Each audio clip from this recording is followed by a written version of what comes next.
तो स्टार्ट करें आज का।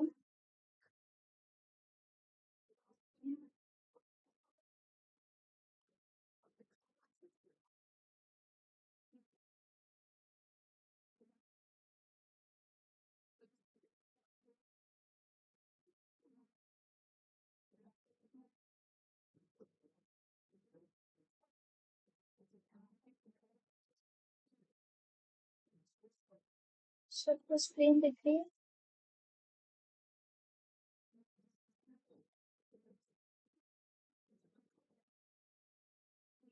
हेलो।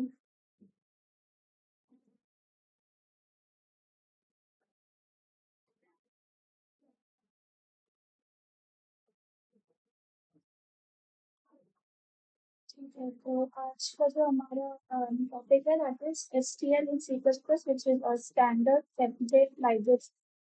तो एसटीएल सबसे पहले तो क्या होता है सी प्लस प्लस में? It is a set of templates classes to provide common programming data structures and functionalities. ठीक है, इसमें आती है लिस्ट, स्टैक, एरे, और जो मेन 4 कंपोनेंट्स होते हैं एसटीएल के, इनको हम बोलते हैं एल्गोरिथम्स, कंटेनर्स, यहाँ पर देखो algorithms, containers, iterators and function objects, ये एक्स्ट्रा है। ठीक है, तो इन सब में हमारी सारी फंक्शनैलिटीज जो भी सी प्लस प्लस में यूज होती हैं, जितनी भी हमारी लाइब्रेरीज हैं, फंक्शनैलिटीज हैं, जो भी हमको एक्स्ट्रा फंक्शंस इंपोर्ट करते हैं, वो सब एसटीएल लाइब्रेरी से हमारे इंपोर्ट होते हैं। तो एसटीएल इज अ कंटेनर जिसमें सारी लाइब्रेरीज आपकी स्टोर होती है और आप उनको इंपोर्ट करके यूज कर सकते हैं। ठीक है, तो आज हम पढ़ेंगे कंटेनर्स। बाकी चीजें आप लोग ऑलरेडी पढ़ चुके हैं। तो आज हम पढ़ेंगे कंटेनर जिसमें आता है वेक्टर, मैप, सेट, स्टैक, और हम पढ़ेंगे आज हैशिंग। ठीक है, हैशिंग क्या होती है? सबसे पहले तो वेक्टर्स। हाँ, एक चीज और, जैसे ये मेरा कंपाइलर है, ठीक है? तो इसमें मैं अगर यहाँ पे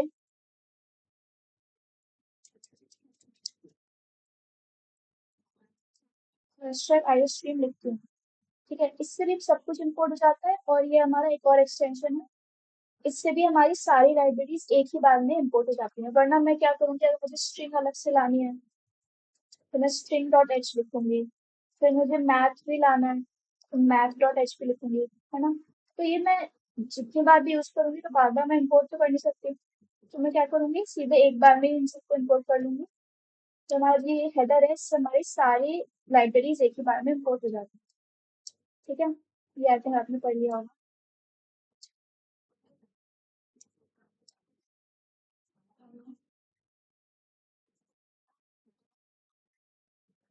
ठीक है, तो सबसे पहले हम पढ़ेंगे यूजिंग नेम स्पेस एसटीडी। तो सबको पता ही है उसका क्या यूज होता है, कि अगर मैं यहाँ पे सी आउट हेलो लिखूंगी तो मुझे यहाँ पे बार बार अगर मैं ये नहीं लिखती यहाँ पे तो मुझे बार बार यहाँ पे एसटीडी लगाना पड़ता है ना? ये तो पता ही है। तो एसटीडी क्यों लगाया मैंने, ये पता है? तो हम जब वेक्टर्स को स्टार्ट करते हैं, वेक्टर्स क्या होते हैं? वेक्टर्स के पहले एक चीज और है जिसको बोलते हैं हम पेयर। तो पेयर मैंने बिट्स की क्लास में भी मैंने एक क्वेश्चन कराया था, उसमें पेयर का यूज था। तो पेयर एक्चुअली क्या होता है, इसमें आप दो डेटा टाइप्स के कोई भी वेरिएबल्स स्टोर कर सकते हो। तो मान लो मेरे दो डेटा टाइप्स हैं इंट के, ठीक है, और मैंने इनको एक पेयर में स्टोर कर लिया। तो मैं इनको वैल्यू दूंगी, अगर इस मान में मैंने दिया 1,3, ठीक है। तो pair is it's a functionality from utility library, जो सी प्लस प्लस की यूटिलिटी लाइब्रेरीज होती हैं, इसका पार्ट होता है।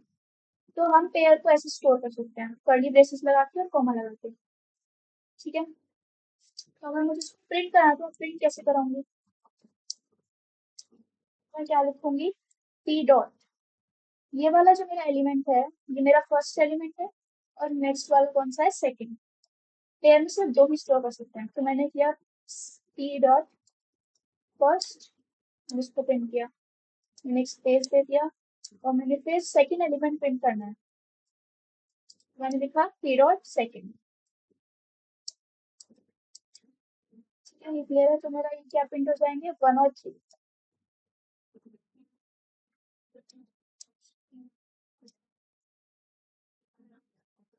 क्या हो जाएंगे, 1 और 3। ठीक है, ये क्लियर है? मेरे एलिमेंट्स कैसे प्रिंट होते हैं? अगर मैं सिर्फ एक ही एलिमेंट करूँ प्रिंट, तो सिर्फ फर्स्ट वाला ही प्रिंट होगा, जैसे कि 1। तो आपके स्टोर कैसे होता है पेयर में? और जरूरी नहीं है कि ये दोनों सेम हो। आपका एक पेयर, एक इंट हो सकता है, एक स्ट्रिंग हो सकता है, बुलियन हो सकता है। तो आप पेयर में दो वेरिएबल्स एक बार में स्टोर कर सकते हो और उनको आप प्रिंट कर सकते हो। ठीक है, तो सिर्फ एक इंटीजर ही नहीं, जैसे मैं, मेरा पहला ही मेरा पेयर है, जैसे मेरे दो आप स्टोर कर सकते हो, है ना? तो मैं क्या करूंगी, मैंने पहले में इंट स्टोर कर लिया, दूसरे में क्या, एक और पेयर स्टोर कर लिया।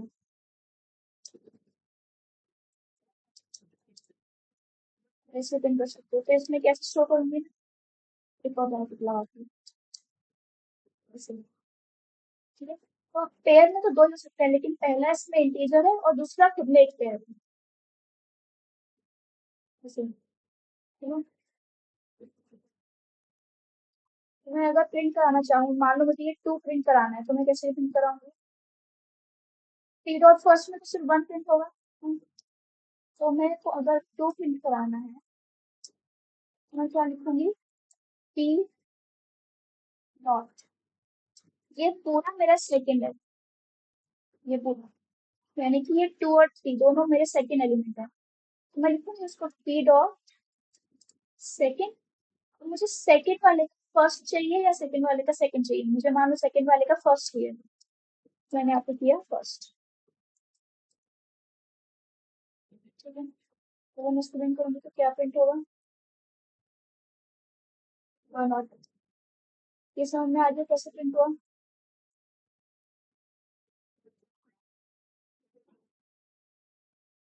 ठीक है, ये क्लियर है? पेयर क्लियर है? और तो, हाँ, और मैं पेयर में और क्या स्टोर कर सकती हूँ, मान लो मुझे यहाँ पे एक एरे स्टोर करना है,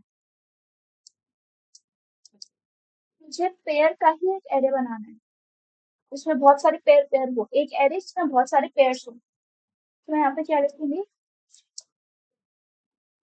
ARR, मान लो मेरे एरे का नाम। तो मैंने यहाँ पे कैसे स्टोर किया उसको, पेयर्स में। सो 1, 2, ये फर्स्ट एलिमेंट है मेरा, फिर 3, 4 सेकेंड एलिमेंट है, 4, 5। और फिर मुझे अगर प्रिंट करना है तो क्या करूंगी फिर, मैं चाहूंगी एरे 0। एरे ऑफ 0 कौन सा है, 1, 2, है ना? और फिर मैं उसका क्या करूंगी, फर्स्ट, तो मेरा 1 प्रिंट हो जाएगा। तो उसका मैं सेकंड करूंगी तो 2 प्रिंट हो जाएगा। ठीक है, हम एरे को ऐसे स्टोर करते हैं। इसमें कोई डाउट तो नहीं किसी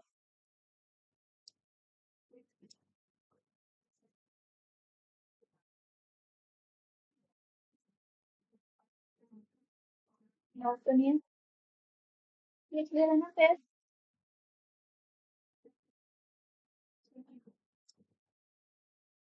हाँ, तो हमारा पेयर हो गया। अब हमारा नेक्स्ट टॉपिक आता है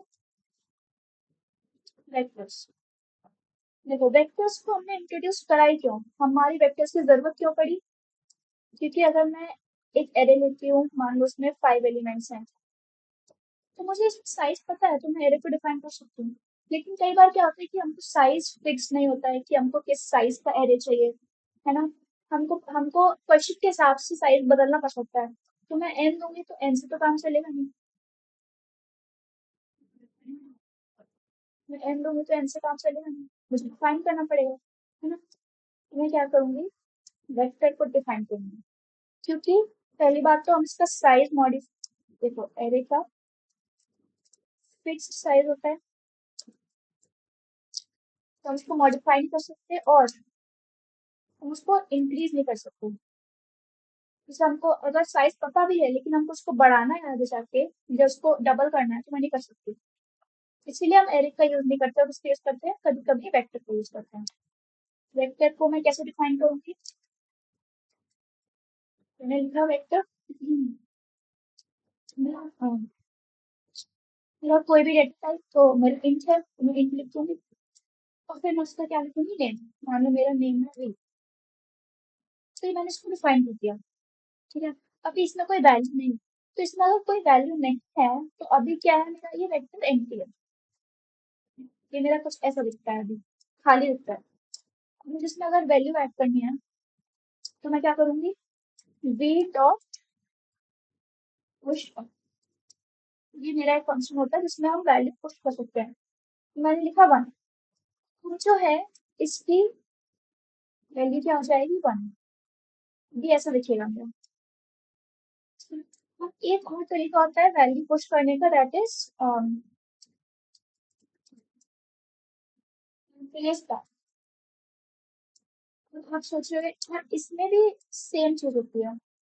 यहाँ पे बना दो, तो सोचो कि दोनों में डिफरेंस क्या है। पहली बात तो जो इन प्लेस बैक होता है ये फास्टर होता है, इसमें ज्यादा फास्ट होता है। और वो मुझे मल्टीपल वैल्यूज अगर मेरे को पुश करनी है तो यहाँ पे इन प्लेस का हायर चांस होता है। मान लो मुझे अगर दो लिखने हैं, मुझे दो दो चीजें पुश करनी है, तो मैं इसको ऐसे नहीं लिख सकती, तो मुझे इसको कर्ली ब्रेस में लिखना पड़ेगा। अगर मुझे दो एलिमेंट्स पुश करने हैं तो ये ऐसे लिख लेगा। लेकिन इन प्लेस बैक में क्या होता है, सीधा फॉर्मूला आके लिख सकती हूँ, तो ये टू आ जाएगा। ये डिफरेंस क्लियर है। इसमें ये स्लो होता है, और अगर मुझे मोर देन वन पुश करने हैं तो मुझे ये ब्रैकेट लगाने पड़ेंगे। और इन प्लेस बैक में ऐसा कुछ नहीं है, और ये फास्ट चलता है। लेकिन फिर भी पुश बैक ज्यादा यूज करते हैं लोग, तो आप ये यूज कर सकते हो। ठीक है, डिफरेंस क्लियर है। और कौन कौन से फंक्शंस होते हैं वेक्टर में। मान लो मैंने एक वेक्टर बनाया। हाँ, तो एक वेक्टर मैंने बनाया।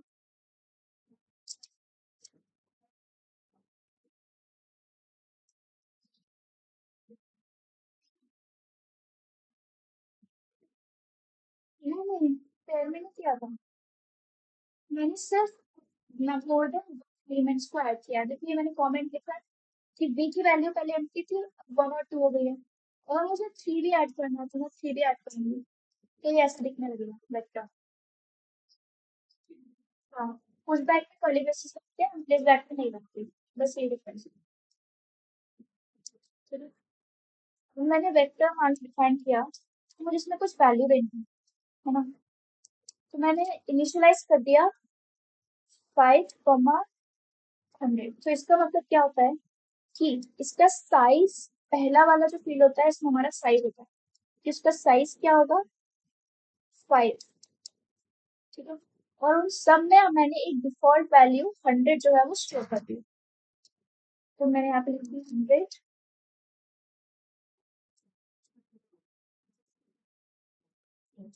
तो इसको अगर मुझे एक वेक्टर ऐसे बनाना है तो मैं इसको ऐसे शॉर्ट फॉर्म में लिखूंगी। क्या क्या कैसे, फर्स्ट जो हमारा फील्ड होगा दैट इज द साइज, और सेकंड जो होगा उसका मतलब मुझे कौन सी वैल्यू उन सब में डिफॉल्ट के लिए फिक्स करनी है। तो यूजुअली सब लोग क्या करते हैं, जीरो कर देते हैं। हम इसको इसलिए करते हैं और सिर्फ डिफाइन करके नहीं छोड़ते हैं, क्योंकि अगर हम जीरो नहीं करेंगे ना तो वो खुद से गार्बेज वैल्यू पुश कर देगा।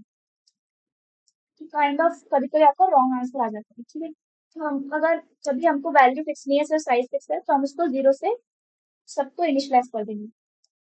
This is the formula for defining a vector, है ना। तो अगर मान लो मुझे कोई वेक्टर दूसरे वेक्टर में कॉपी करना है, तो मैं क्या लिखूंगी, वेक्टर इंट, ये दिस इज वेक्टर टू। तो मुझे क्या करना है कि मुझे वेक्टर टू में सारी वैल्यूज वेक्टर वन की डाल देनी है, यहाँ पे वेक्टर वन है, तो मैं यहाँ पे सीधा फिर वेक्टर वन लिख दूंगी। और अगर मैं इसको प्रिंट कराऊं तो V2 में सारी वैल्यूज आ जाएंगी V1 की। मतलब अब V2 की क्या हो जाएगा, zero zero zero zero zero, ऐसा हो जाएगा। अगर मैं यहाँ पे 100 इसको चेंज करूंगी मैं अगर, तो ये भी चेंज हो जाएगा।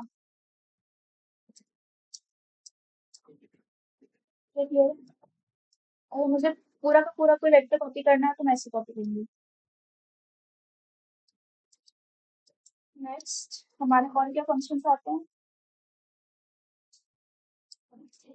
तो अगर मुझे कोई एक पर्टिकुलर इंडेक्स पे कोई एलिमेंट को एक्सेस करना है, यहाँ पे इंडेक्स में जीरो बेस्ड है, तो क्या इंडेक्स में होगी, 0 1 2 3 4।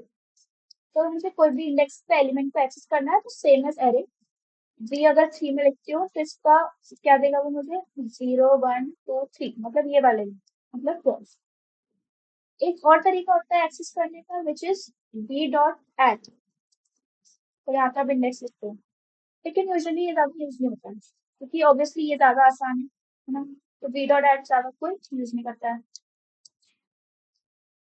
तो और क्या क्या फंक्शनलिटी, अब देखो तीन चीजें और होती हैं वेक्टर में, which is b dot end, b dot reverse end, और बी डॉट रिवर्स बिगिन। इनका यूज कहाँ होता है, अगर मैं आपको बोलती हूँ मेरे वी डॉट एंड को पॉइंट करो, ठीक है, तो वो कहाँ पॉइंट करेगा, ये मेरा वेक्टर है, तो वो मेरे लास्ट इंडेक्स को पॉइंट नहीं करेगा, वो लास्ट के बाद वाले को पॉइंट करेगा। यानी कि जो इसका यही होता है कि लास्ट में पॉइंट नहीं करता है, बस इतना ध्यान रखना। ये लास्ट के कुछ बाद होता है आगे, उसको पॉइंट करता है। जैसे यहाँ पे 0 मैंने नाम दिया, तो वो 0 को पॉइंट करेगा, ठीक है। वेक्टर का एंड जबकि 12 पे है, तो वो कहीं और ही पॉइंट करेगा उसके आगे। तो अगर मुझे एक्चुअली में लास्ट एलिमेंट चाहिए, तो मुझे पहले आई माइनस माइनस करना पड़ेगा। अगर मैं इटरेट कर रही हूँ, पहले मैंने वी डॉट एन किया तो उसने यहाँ पे पॉइंट किया 0 पे, और फिर मैंने आई माइनस माइनस किया, तब जाके वो इधर पॉइंट करेगा, वी डॉट एन पे, ठीक है। और वी डॉट रिवर्स एन क्या होता है, सिंपल है कि मैं इसको रिवर्स कर दूंगी। मान लो मेरी वी टू की वैल्यू है 1 2 3 4 5, तो वी डॉट रिवर्स एन में क्या होगा, वी टू हो जाएगा मेरा 5 4 3 2 1, और फिर रिवर्स करके उसका एंड, तो वो यहाँ पे कहीं पे पॉइंट करता है 0 पे। फिर हम उसको आई माइनस माइनस करके जो है 1 को एक्सेस करेंगे, ये क्लियर है। और वी डॉट आर बिगिन मतलब वी डॉट रिवर्स बिगिन, तो मैंने फिर से उसको रिवर्स किया, तो मेरे वी टू की वैल्यू ये आई, ओके।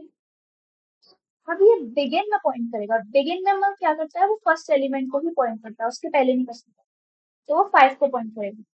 तो इसमें मेरे को आई प्लस प्लस करने की जरूरत नहीं है, तो सिर्फ एंड में जरूरत पड़ती है क्योंकि ये एंड को नहीं, एंड के बाद पॉइंट करता है। और बिगिन में क्या करेगा, वो 5 को पॉइंट करेगा, कि मैंने रिवर्स कर दिया, ठीक है। इसको लिख लेना अगर नोट्स बनाओ तो, इधर ध्यान रखना, ये क्लियर है।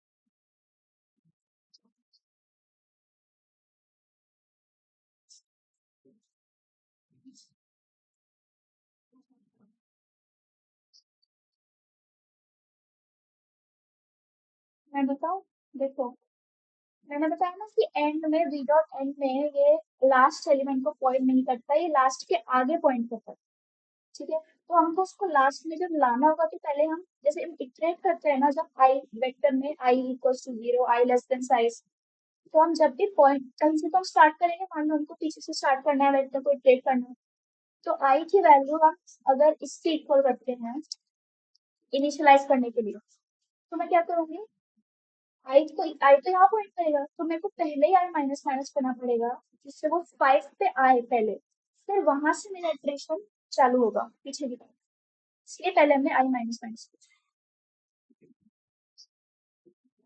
रिवर्स एंड में था कि पहले मेरा वेक्टर रिवर्स हो जाएगा, देखो ये वी1, पहले वी टू ऐसा था, अब वी टू ऐसा हो गया, इसको रिवर्स कर दिया, और फिर उसके एंड में पॉइंट करेगा। तो जब मैं माइनस माइनस करूंगी तब जाके वो 1 को पॉइंट करेगा। और रिवर्स बिगिन में भी यही होता है कि पहले रिवर्स कर दिया और बिगिन में पॉइंट करना है, तो बिगिन में तो वो फर्स्ट एलिमेंट को ही पॉइंट करेगा, उसके पहले नहीं करेगा, ओके।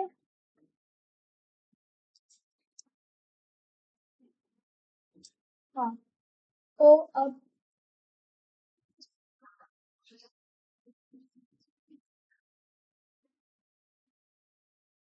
नहीं, क्या लिखती हूँ तो?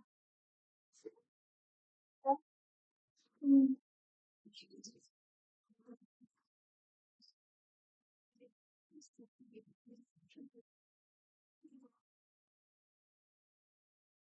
वन क्यों आएगा?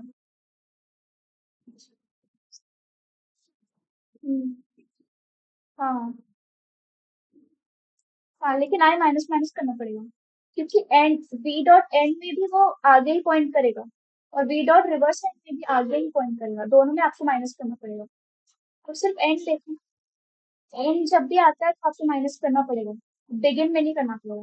रिवर्स में बस वो एरे जो वेक्टर है वो रिवर्स हो जाएगा, उसमें उतना कुछ नहीं है। ठीक है।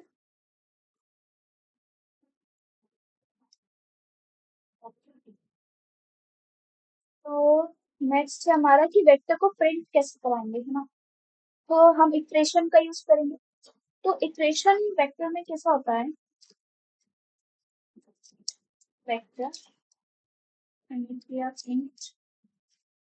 ठीक है, तो मुझे इक्वेशन को ऐसे लिखना पड़ता है,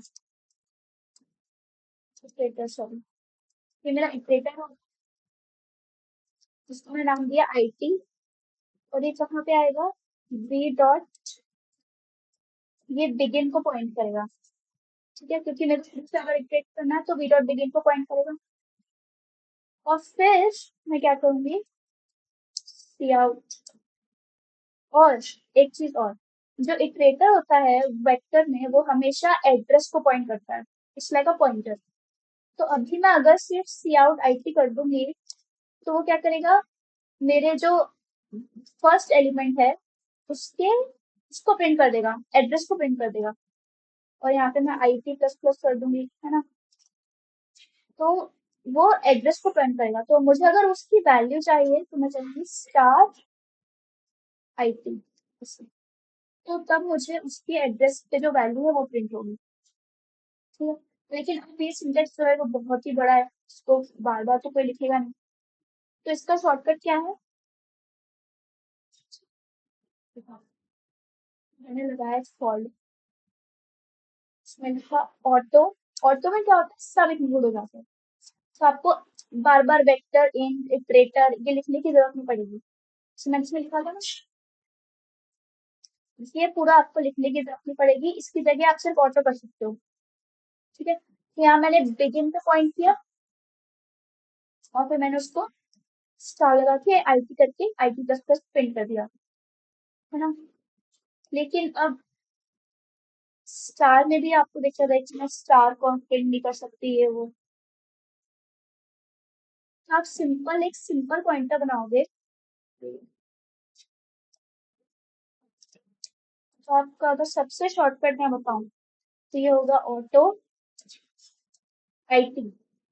ठीक है, तो ऑटो आईटी इन वी, ये कॉलन का मतलब क्या है, आईटी इन वी, मतलब वी को हमने एक वो दे दिया, मतलब इसका मतलब क्या होता है कि वो वी की जितनी लेंथ है उतने तक वो इटरेट करेगा, आईटी।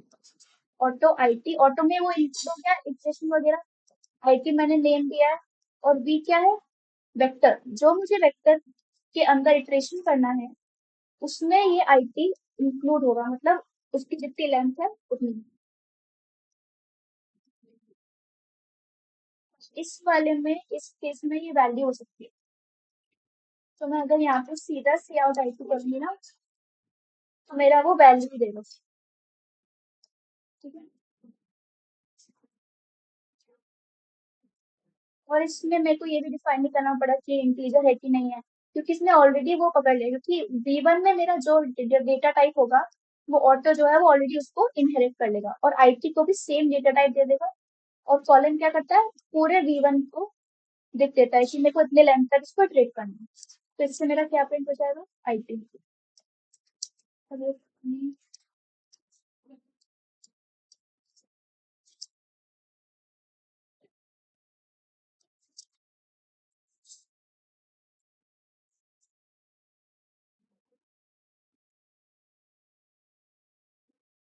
तो मेरे प्रिंट हो गए सारे एलिमेंट्स। ठीक है, ये क्लियर है?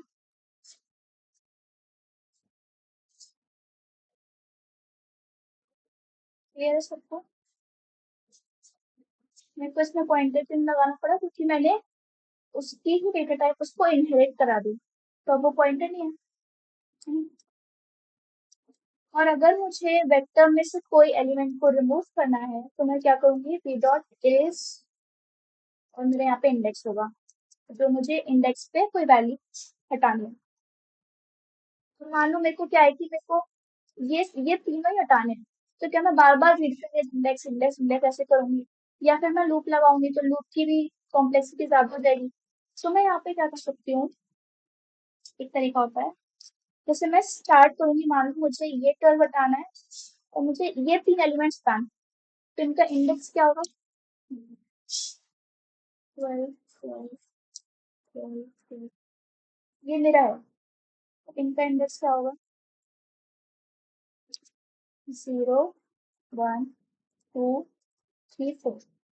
तो इरेज में क्या होता है कि आप लिखोगे पहला इंडेक्स जहां से आपको रिमूव करना स्टार्ट करना है, तो ये मेरा 12 है, तो मैं यहाँ पे क्या लिखूंगी, वी डॉट बिगिन लिख सकती हूँ मैं।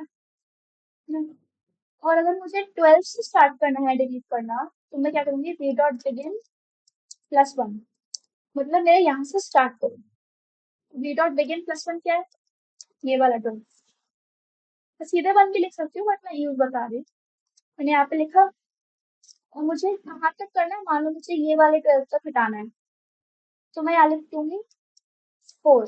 4 क्यों लिखूंगी, मैं यहाँ पे क्या ही वैल्यू चेंज कर लेती हूँ,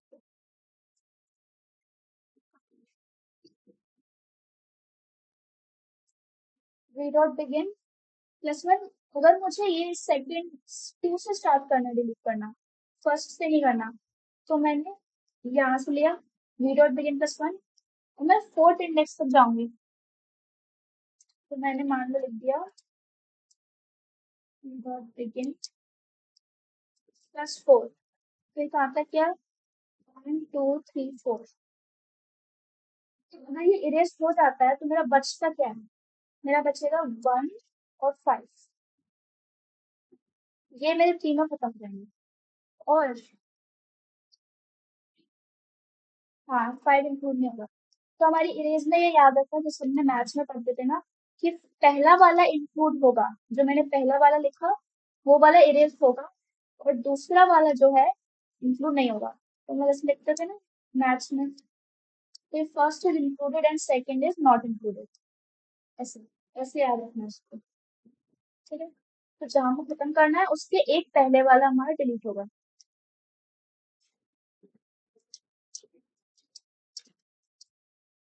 तो क्लियर है?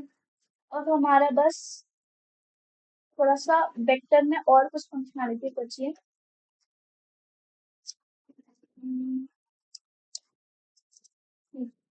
वेक्टर में पुश बैक की जगह आप ऐसे इंसर्ट भी कर सकते हो। ठीक है, तो अगर मुझे मान लो मेरा ये एरे है, सॉरी वेक्टर है,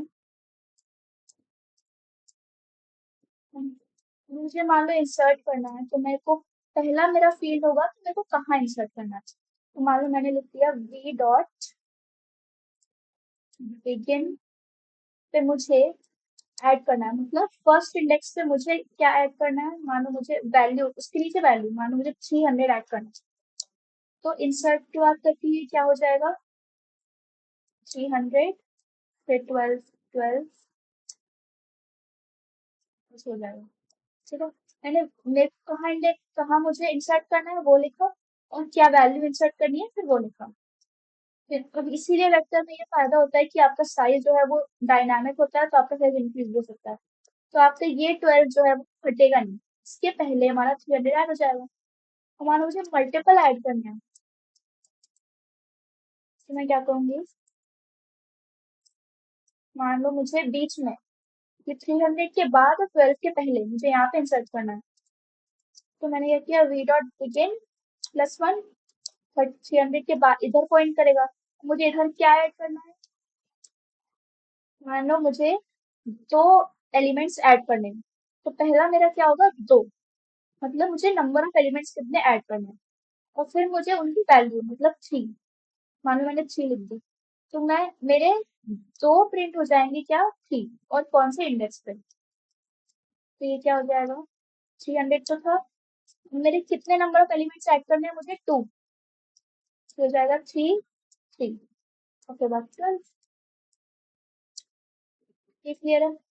पहला मेरा फील्ड क्या होता है, कहाँ पे मुझे ऐड करना है, तो मेरा यहाँ पे था कि 300 के बाद मुझे सेकंड पे ऐड करना है, और कितने नंबर ऑफ एलिमेंट्स ऐड करने हैं, 2, और उनकी वैल्यू क्या होगी, 3, तो मेरे यहाँ पे 2 3 प्रिंट हो गए, मतलब इसमें ऐड हो गए। चलो, ये वाला फॉर्मूला और ये वाला फॉर्मूला,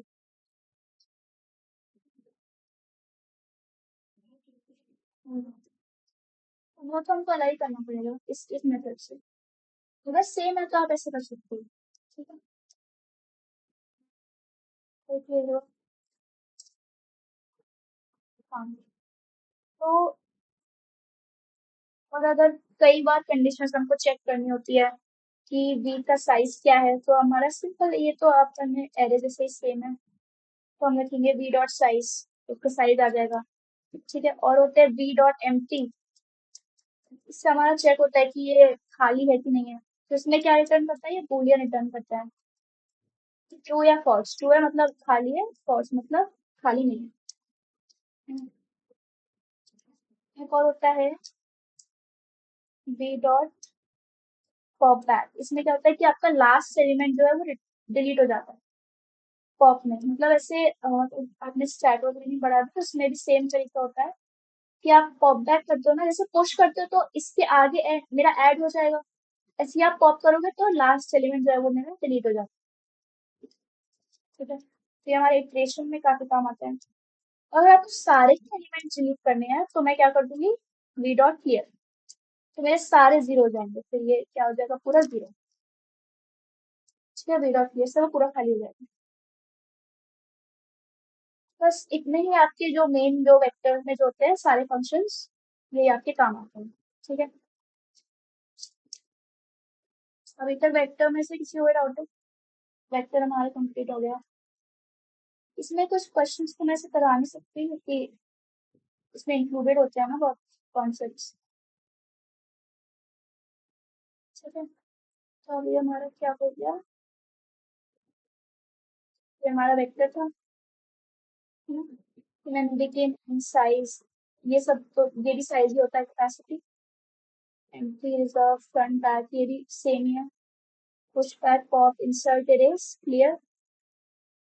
टाइम कॉम्प्लेक्सिटी क्या होती है, वेक्टर की, अगर हम रैंडमली कोई भी एलिमेंट एक्सेस करते हैं तो कांस्टेंट होती है, और या फिर हमने कोई इंसर्शन या डिलीशन किया तो भी कांस्टेंट होती है, लेकिन अगर हमने मल्टीपल इंसर्शन और रिमूवल ऑफ एलिमेंट्स किए तो उसकी क्या होगी, एन, क्योंकि हमने लूप चलाया, ठीक है। साइज निकालने की भी कांस्टेंट होती है, मतलब यूजुअली आप ऐसे मान के चलो कि वेक्टर की टाइम कॉम्प्लेक्सिटी बेस्ट केसेस में कांस्टेंट होती है, वर्स्ट केसेस में एन तक चली जाती है, उससे ज्यादा नहीं जाती, ठीक है। तो हम करेंगे सेट, सेट का है, क्या क्या सेट, सेट क्या होता है,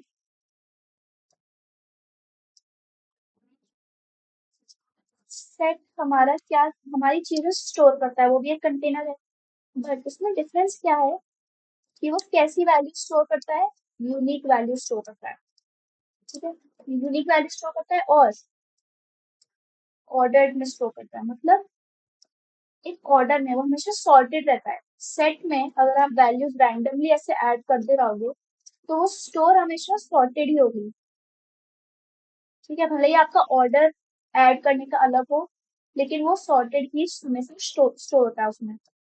तो सेट की क्या मेन प्रॉपर्टीज है कि वो यूनिक वैल्यू स्टोर करता है और ऑर्डर्ड होती है, मतलब वो सॉर्टेड होती है, अपने आप ही सॉर्टेड होती है।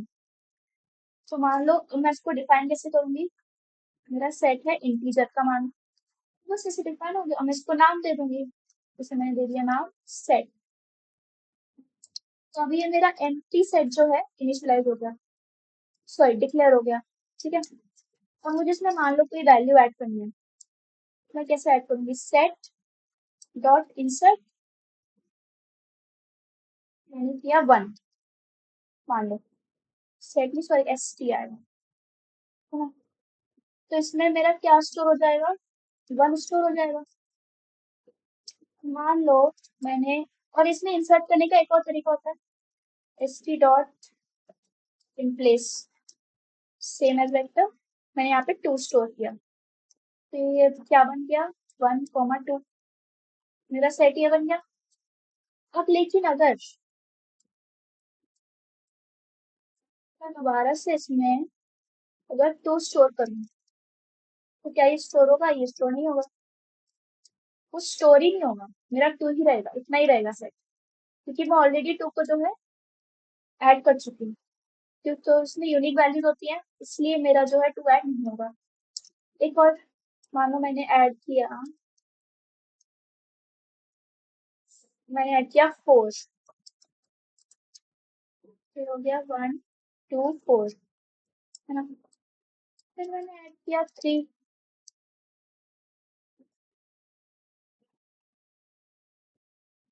तो मेरा ये 3 जो है वो बीच में स्टोर होगा इधर, जबकि मैंने ऐड इसको बाद में किया है, 4 के बाद ऐड किया है।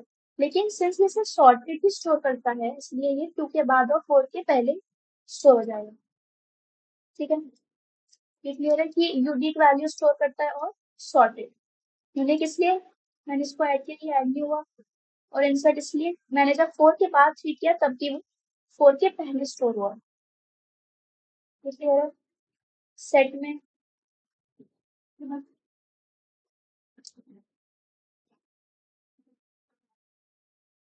अब अगर मुझे कोई एलिमेंट उसमें फाइंड करना है, तो मैं क्या करूंगी? एस टी डॉट फाइंड करूंगी और उसका इंडेक्स डालूंगी। ठीक है, तो अगर मैंने ऐसे इंडेक्स डाला है, मान लो 3, तो ये जिसको पॉइंट करेगा वो उसका वैल्यू रिटर्न कर देगा, है ना? इंडेक्सिंग तो बताइए। लेकिन अगर मैंने ऐसा एलिमेंट डाला जो एग्जिस्ट ही नहीं करता, तो वो हमको 0 रिटर्न करेगा। जैसे मेरे को 4 जो है इसमें एग्जिस्ट करता है, तो वो रिटर्न कर देगा। लेकिन अगर मैंने 5 डाला, तो वो 0 रिटर्न कर देगा, क्योंकि वो एग्जिस्ट ही नहीं करता। गार्बेज वैल्यू नहीं देगा। यूजुअली गार्बेज वैल्यूज होते हैं वो वेक्टर्स दे देते हैं, और एरर भी दे सकते हैं, लेकिन सेट में क्या होता है, वो 0 देता है। ओके।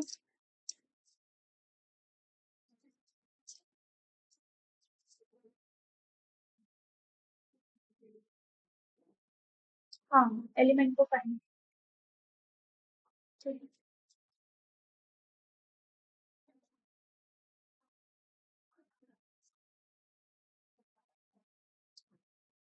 मान लो मैंने एक ऑटो इटरेटर दिया 1। ऑटो मैंने इसलिए लिखा क्योंकि वो उसका डेटा टाइप जो है इनहेरिट कर लेगा, मतलब इंट ले लेगा वो। और उसको मैंने दिया एस टी डॉट फाइंड 2, और दूसरा मैंने दिया एस टी डॉट फाइंड 4। तो मेरे क्या होगा कि इनकी वैल्यूज इसमें स्टोर हो जाएंगी, जो इंडेक्स है जो इनको मिला वो स्टोर हो जाएगी। तो अब मैं अगर इरेज करना चाहूँ, तो इरेज ऐसे होता है कि मुझे कहाँ से स्टार्ट करना है, तो मैं IT1 लिख दूंगी, कॉमा IT2 लिख दूंगी, तो मेरा क्या डिलीट हो जाएगा? 2 और 3 डिलीट हो जाएगा। ये समझ में आया कि पहला वाला इंक्लूड होता है, दूसरा वाला इंक्लूड नहीं होता। उसने 2 को फाइंड किया, उसका इंडेक्स इसने स्टोर कर लिया। इसने 4 को फाइंड किया, उसका इसने स्टोर कर लिया। तो IT1 की वैल्यू क्या होगी मेरी? 1 होगी। IT2 की वैल्यू क्या होगी? 3 होगी। तो इसने क्या किया, यहाँ पे सिर्फ इरेज किया है 1, 3। तो जो ये वाला है ये इंक्लूड नहीं होता, और ये वाला इंक्लूड होता है। ठीक है, तो मेरा क्या बचेगा अकेला? 1 और 4।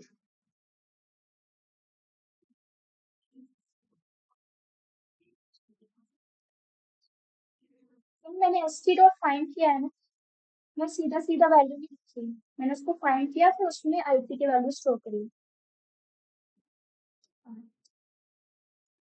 क्लियर है? सेट में सिर्फ इतना ही होता है।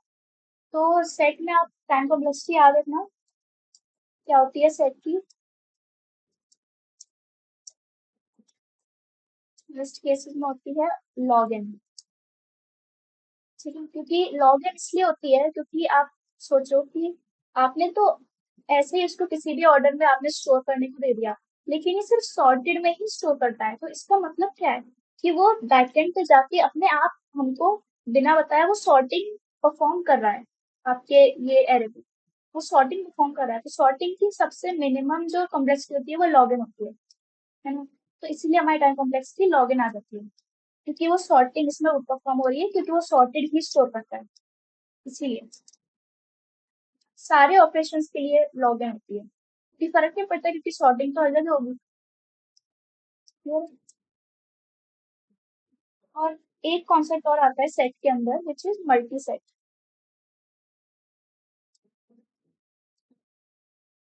मल्टी सेट का सिर्फ एक ही अंतर है सेट में से, कि वो सॉर्टेड तो होता है लेकिन वो यूनिक नहीं होता, उसमें आप यूनिक वैल्यू स्टोर नहीं कर सकते।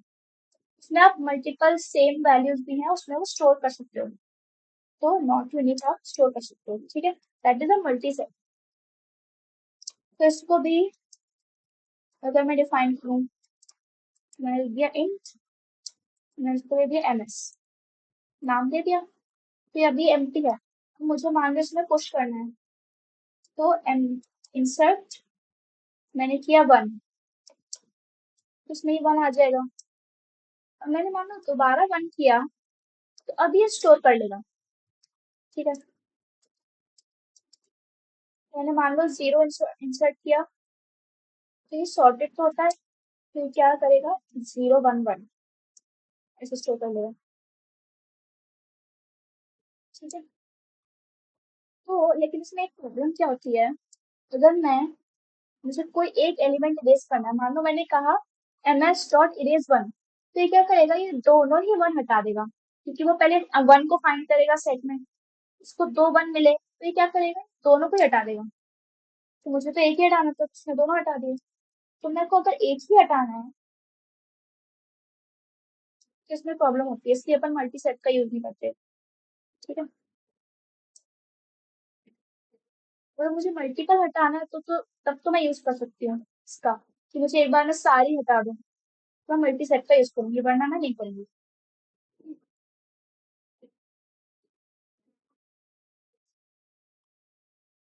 ठीक है, और मल्टी सेट को हम इसकी भी टाइम कॉम्प्लेक्सिटी सेम होती है सेट की तरह, लेकिन एक चीज है, एक चीज और आता है अनऑर्डर्ड सेट। इसमें क्या होता है, यूनिक वैल्यूज होती हैं लेकिन ये सॉर्टेड नहीं होती। ठीक है, मल्टी सेट का अलग था, मल्टी सेट में सॉर्टेड था लेकिन यूनिक वैल्यूज नहीं थी। और अनऑर्डर्ड सेट में क्या होता है कि यूनिक होती है लेकिन अनसॉर्टेड होती है। सिंस ये अनसॉर्टेड होती है तो इसका मतलब इसकी टाइम कॉम्प्लेक्सिटी क्या हो जाएगी, कांस्टेंट हो जाएगी, क्योंकि अब मुझे सॉर्ट नहीं करना है इसको। ठीक है, ये क्लियर है।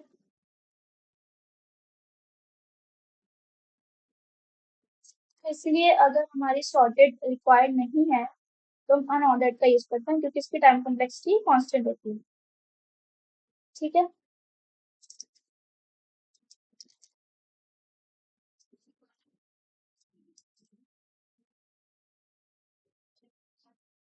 क्योंकि मैंने बताया था ना, जब ऑर्डर्ड हमारा जब नॉर्मल सेट होता है तो उसमें सॉर्टेड होती है वैल्यूज, है ना। तो उसमें सॉर्टिंग की जो बैकएंड पे वो सॉर्ट करने के लिए उसकी एक्स्ट्रा जो है लॉग एन कॉम्प्लेक्सिटी लग जाती है उसमें सेट में। तो जब मेरा अगर अनऑर्डर्ड है तो उसमें मुझे बस सॉर्टिंग करनी नहीं है, तो टाइम कॉम्प्लेक्सिटी क्या रहेगी इसकी, कांस्टेंट रहेगी। तो ये हो गया हमारा सेट। सेट में आप देखो सेम आपके वो फंक्शंस होते हैं इसके, है ना।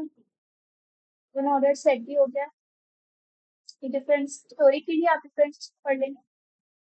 सेम ही चीज है कि इसमें सॉर्टेड होते हैं, इसमें अनसॉर्टेड होते हैं, इसमें यूनिक होते हैं, इसमें भी यूनिक होता है। इसमें बाइनरी सर्च ट्री का यूज होता है, इसमें hash table. Binary search tree का हम यूज सेट में इसलिए कर पाते हैं क्योंकि वो सॉर्टेड होता है, तो बाइनरी सर्च ट्री का यूज ही वहां होता है जहां आपके सब कुछ सॉर्टेड हो, तो आपका फाइंड करने में इजी हो जाता है।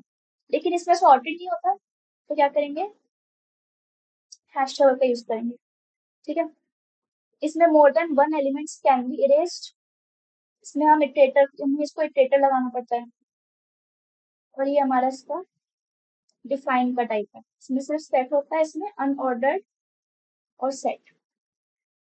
मल्टी सेट से इसको कंफ्यूज नहीं करने का, मल्टी सेट अलग होता है ना।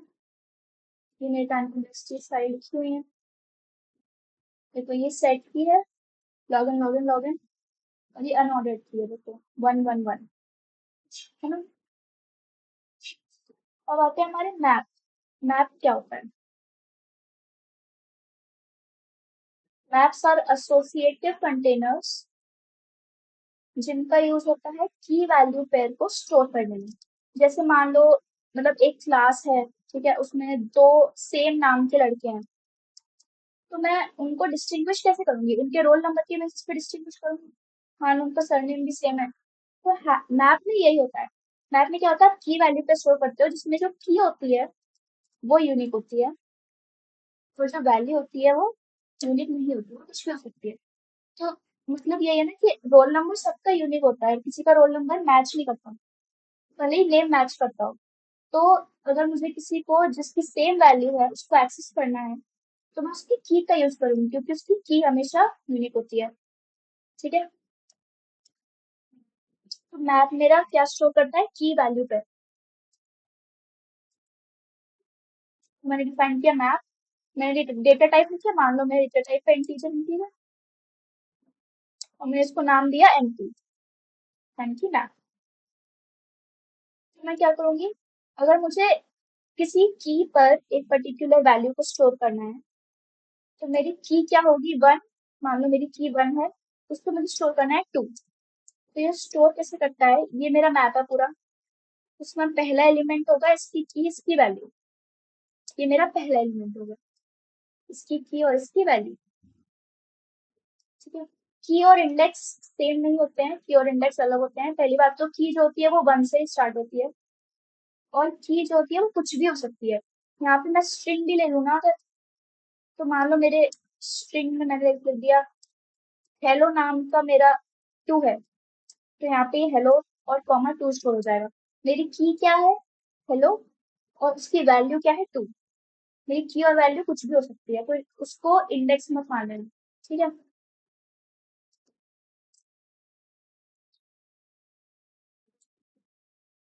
तो अगर मुझे ऐड करना है तो सिंपली एम्प्टी डॉट मैं इन प्लेस कर दूंगी।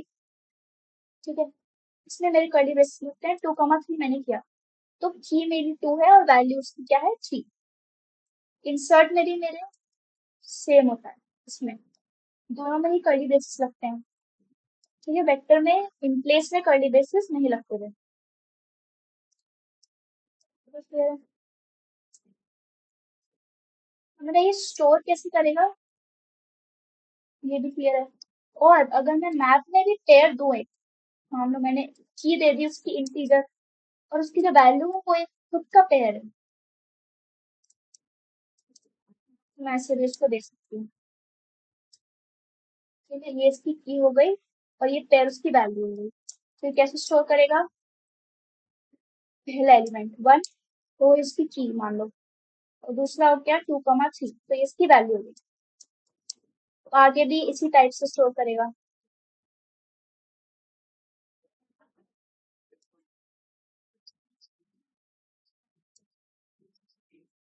इंटीजर में 1 से मतलब, है ना, मतलब वो इंडेक्स नहीं है, मतलब ऐसे समझना। तो ये मेरा ये की है और ये वैल्यू हो गई। तो मेरी यहाँ पे की अगर मैं 1 को एक्सेस करती हूँ तो ये पेयर एक्सेस होगा, की 2 को एक्सेस करूंगी तो ये वाला पेयर एक्सेस होगा। मैं यहाँ पे इसकी वैल्यू 5 भी कर दूँ तो कोई दिक्कत नहीं है। तो मेरा होता है मैप। अब मैं इसको प्रिंट कैसे कराऊं, तो मैं क्या करूंगी, for again auto iterator in map. तो मेरा क्या हो जाएगा, सी आउट। अब मुझे मान लो की को प्रिंट कराना है, तो मैं क्या करूंगी, आई टी डॉट फर्स्ट। मतलब इसमें मेरी की होगी प्रिंट। ठीक है। और अगर मुझे वैल्यू को प्रिंट कराना है तो क्या करूंगी मैं, डॉट सेकेंड। ठीक है, क्लियर है।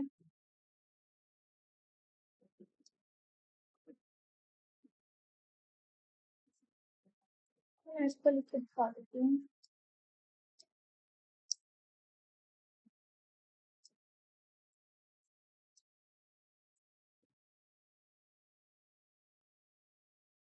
हम्म,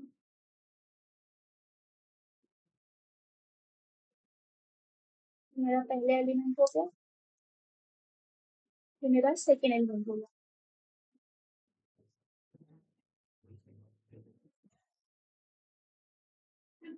फिर प्रिंट हो गया, पहले की आई टी डॉट फर्स्ट, फिर उसकी value I T dot second यानी कि 3, फिर दूसरी की आई टी डॉट फर्स्ट, फिर उसकी value I T dot second, तो ये प्रिंट हो गई। ठीक है, ये ऐसे मेरा मैप होता है। इसको अगर आउटपुट नहीं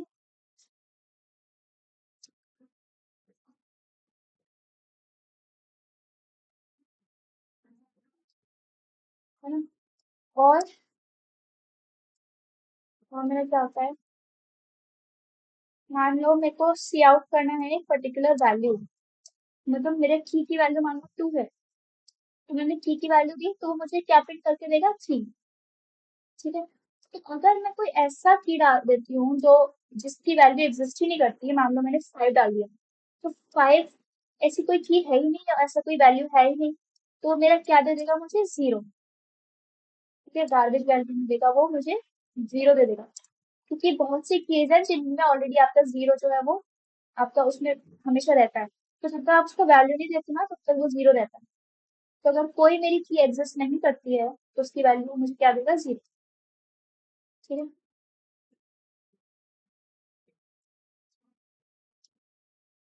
तो अब हमारा आता है अनऑर्डर्ड मैप। अनऑर्डर्ड मैप में क्या होता है,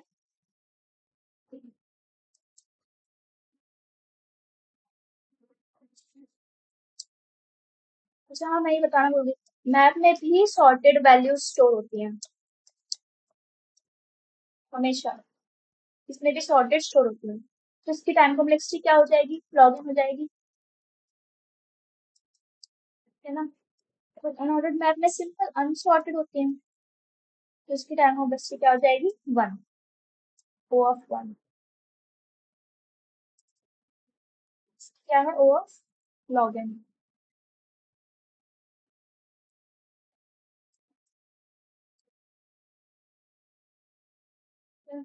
और बस अनऑर्डर्ड मैप में यही होता है।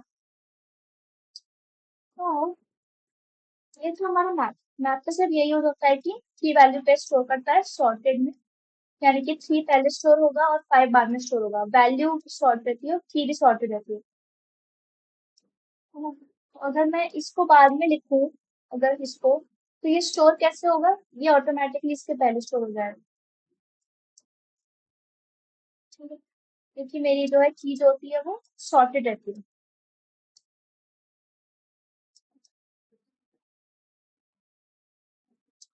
अब आते हैं हमारी, देखो इसमें दिखा दूं मैप हो गया हमारा, इनिशियलाइज कैसे करते हैं। ठीक है, तो देखो ये की वैल्यू है, ये की है, ये इसकी वैल्यू है, ये इंसर्ट करना हुआ, इसमें एक्सेस करना हुआ, इसमें भी सेम ही होता है, इसमें मैंने बताने से साइज निकालना है तो एमपी डॉट साइज आ जाएगा, क्लियर करना है तो सारे क्लियर हो जाएंगे। है ना। अनऑर्डर्ड मैप में ये होता है, इसमें बस क्या होता है कि इसमें implemented does not maintain the order of any elements, मतलब ये ऑर्डर में नहीं होता। ठीक है, इसकी कॉम्प्लेक्सिटी ऑर्डर की लॉग एन होगी, क्यों, क्योंकि वो सॉर्टेड स्टोर करता है, और इसकी क्या होगी, कांस्टेंट। ठीक है, वर्स्ट टू वर्स्ट केस में एन होती है, मतलब ज्यादा कभी ऐसा होता नहीं है, हमेशा कांस्टेंट ही रहती है। ठीक है, अब आता है हमारा आज का टॉपिक, हैशिंग। अभी तक तो कोई डाउट तो नहीं किसी को।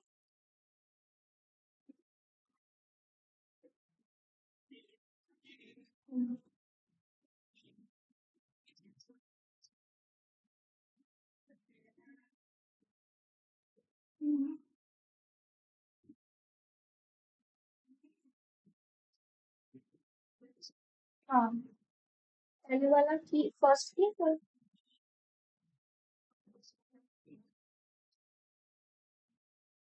हाँ तो सिर्फ फर्स्ट प्रिंट कराओ, अगर सिर्फ वैल्यू करानी है तो सिर्फ सेकंड प्रिंट कराओ। आई टी डॉट फर्स्ट की के लिए, I T dot second value के लिए। ठीक है। अब आती है हमारी हैशिंग। हैशिंग क्या होता है? देखो हैशिंग मतलब होता है डेटा को प्री फेच करना, सॉरी डेटा को प्री स्टोर करना, फिर बाद में उसको फेच करना। मैं इसका आपको मतलब बताती हूँ। जैसे मान लो मेरे पास एक एरे है ऑफ 5। ठीक है। इसमें मैंने वैल्यू स्टोर की 1 1 2 3 1। तो अगर मेरा फंक्शन है एक कि मुझे एक क्वेश्चन दिया है कि तुम मुझे काउंट करके बताओ कि 1 की फ्रीक्वेंसी क्या है इस एरे में, मतलब 1 कितनी बार आ रहा है। मेरा आंसर क्या होगा? 3 बार आ रहा है ना। तो अगर मैं इसकी सबसे ब्रूट फोर्स भी अगर सोचूं तो क्या सोचूंगी कि मैं लूप लगा दूंगी और मैं इसको कितनी कितनी बार डिस्कनेक्ट तो नहीं हो रही थी मैं। हाँ। तो मेरा ब्रूट फोर्स क्या होगा कि अगर मुझे 1 की फ्रीक्वेंसी निकालनी है तो मैं क्या करूंगी, लूप लगा दूंगी, उसको इटरेट करूंगी, और जब जब मेरा ए आर आर ऑफ मान लो आई, मैं कंडीशन लगा दूंगी इफ जब जब वो इक्वल टू है 1 के, तो मैं काउंट बढ़ा दूंगी, तो बाद में मैं काउंट रिटर्न कर दूंगी, है ना। ऐसे मैं इसको कर सकती हूँ कैलकुलेट, अगर मुझे 1 की फ्रीक्वेंसी निकालनी है ना। लेकिन इसमें मेरी कॉम्प्लेक्सिटी बहुत हाई हो जाएगी कि मान लो मुझे सारे एलिमेंट्स की फ्रीक्वेंसी निकालनी है, मुझे 1 की भी निकालनी है, मुझे 2 की भी निकालनी है, मुझे 3 की भी निकालनी है। तो एक एक लूप की क्या होगी, एक एलिमेंट की क्या होगी, एन। और मुझे सारे एलिमेंट्स की अगर निकालनी है तो वो n plus n plus n plus n कितना लंबा हो जाएगा। और मान लो मेरा एरे नहीं है, मेरा वेक्टर है, तो मेरा बहुत बड़े साइज का अगर वेक्टर है तो मैं तो एन एन एन करती रह जाऊंगी, है ना। तो मैं क्या करूंगी, ये अप्रोच तो काम नहीं करेगी। ठीक है। मैं यहाँ पे तो मैं क्या करूंगी, हैश एरे का यूज करूंगी। हैश एरे क्या होता है? अगेन इसमें क्या होती है, प्री स्टोरिंग एंड फेचिंग। मतलब मैं क्या करूंगी, हैश एरे में उसको मैं बनाऊंगी of the same size as the array plus 1। मतलब मैंने एक इंडेक्स को आगे दे दिया और उसको मैं सबको इनिशियलाइज कर दूंगी 0 से। 0। ठीक है। मेरी इसकी इंडेक्सिंग क्या हुई देखो, क्या हुआ, ये 0 1 2 3 4 5। ठीक है। तो मैं क्या करूंगी, हर इंडेक्स पे मैं इसकी वैल्यू चेक करूंगी। अगर मुझे पता है कि एरे में मैक्सिमम टू मैक्सिमम वैल्यू कितनी हो सकती है, अगर मुझे पता है इस केस में क्या है, मैक्सिमम 2 वैल्यू है इधर, इससे ज्यादा इसमें वैल्यू है नहीं, तो मैं उतने का ही साइज रखूंगी। अब मैं क्या करूंगी, मैंने ये एलिमेंट देखा 1, मेरा 1 जो है आ रहा है, तो मैं जो इसकी वैल्यू है उस इंडेक्स पे मैं हैश एरे पे जाऊंगी। मान लो मेरी वैल्यू है 1 इधर, तो मैं 1 इंडेक्स पे जाऊंगी हैश एरे के, और यहाँ पे जो वैल्यू है उसको इंक्रीमेंट करके 1 कर दूंगी कि मेरा एक बार 1 आ चुका है। तो मैं वापस गई, मैंने देखा कि दोबारा 1 आया, तो मैं वापस 1 इंडेक्स पे आऊंगी, मैंने इसका एक और बढ़ा दिया।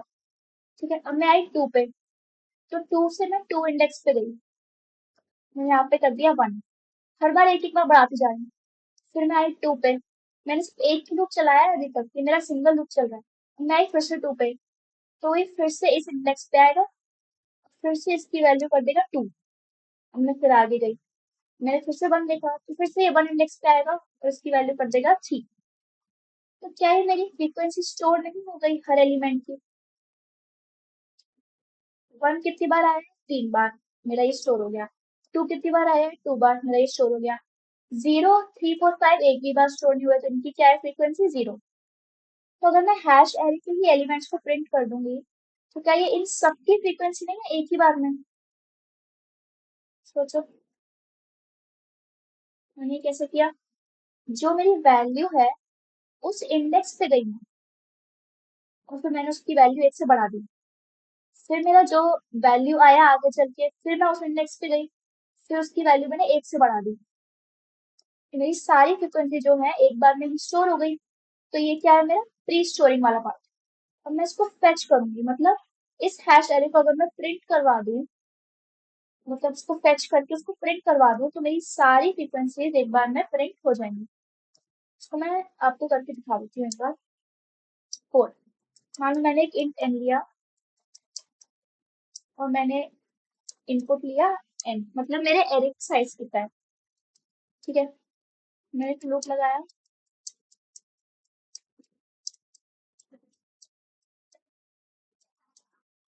मैंने एरे का इनपुट लिया। एरे का इनपुट लेना तो आता है, मतलब एरे का इनपुट कैसे लेते हैं? CIN ARR of i। तो मैंने सारे एलिमेंट्स जो है एरे की इनपुट ले लिए। अब मैं क्या करूंगी? मैंने एक हैश बनाया, ठीक है, उसकी मैंने लेंथ करी n+1। ठीक है, और उसको मैंने इनिशियलाइज कर दिया, सब अभी 0 है इसमें। मैंने इसका लूप चलाया, लेस देन क्या होगा? 10 और i++। मैंने ये चलाया। अब मैं क्या करूंगी? मैं बताया हैश ऑफ, मुझे उसके उस इंडेक्स पे जाना है, तो ये एरे ऑफ आई हो जाएगा कि नहीं हो जाएगा? और मैंने उसका काउंट प्लस प्लस कर दिया, मतलब उसमें जो वैल्यू थी मैंने वो बढ़ा दी। ये आई जो है मेरे एरे का इंडेक्स बताएगा, और उस इंडेक्स पे जो वैल्यू है उसके हमको वो वैल्यू के इंडेक्स पे जाना है हैश पे। ठीक है, तो मेरा एरे था 1 2 1 2 1। ठीक है, और मेरा हैश एरे है 0 0 0 0 0। अभी मैंने इनिशियलाइज किया 0 से। तो मैं क्या करूंगी? इंडेक्सिंग करूंगी इसकी। इंडेक्सिंग क्या हुई?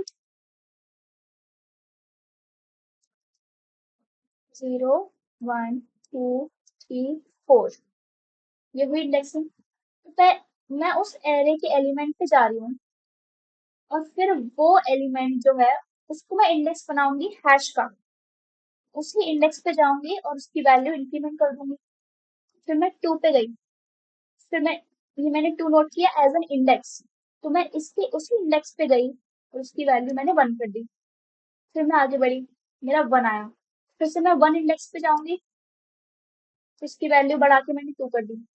फिर मैं आगे बढ़ी, मेरा 2 आया, फिर मैं इसके सेकंड इंडेक्स पे जाऊंगी, फिर मैंने इसकी वैल्यू बढ़ा दी। फिर मैं आगे जाऊंगी, मेरे को 1 मिला, तो मैं फिर इसके 1 इंडेक्स पे आऊंगी और इसकी वैल्यू बढ़ा दूंगी। तो देखो, 1 इंडेक्स की वैल्यू क्या होगी? 3। 3 बार ये तो बना रहा है, और सेकंड इंडेक्स की वैल्यू क्या है? 2, मतलब 2 कितनी बार आ रहा है? 2 बार। ये चीज क्लियर हुई? तो मैंने पहले वो एरे के एलिमेंट पे गई, यानी कि 1, और मैं उसी इंडेक्स पे गई जो उसकी वैल्यू है, तो हैश की उसी इंडेक्स पे गई, तो मैंने उसको एज अ इंडेक्स प्रोवाइड किया हैश वाले एरे में, और उधर जाके उसकी वैल्यू क्या कर दी? Plus plus. तो जितनी भी बार मेरा 1 आएगा, उतनी बार मेरा फर्स्ट इंडेक्स पे जो है वैल्यू एक एक से बढ़ती जाएगी, तो उसकी फ्रीक्वेंसी जो है वो क्या हो जाएगी? स्टोर। ये पार्ट मेरा क्या था? प्री स्टोरिंग वाला। मेरा एक ही लूप चलाया मैंने, ये देखो, और मैंने सारी फ्रीक्वेंसीज एक बार में ही स्टोर कर ली हैश एरे में। ये क्लियर है? तो मैंने इसमें स्टोर कर, अब आता है मेरा पार्ट फेच करने का। तो मैं क्या करूंगी? एक लगाऊंगी लूप,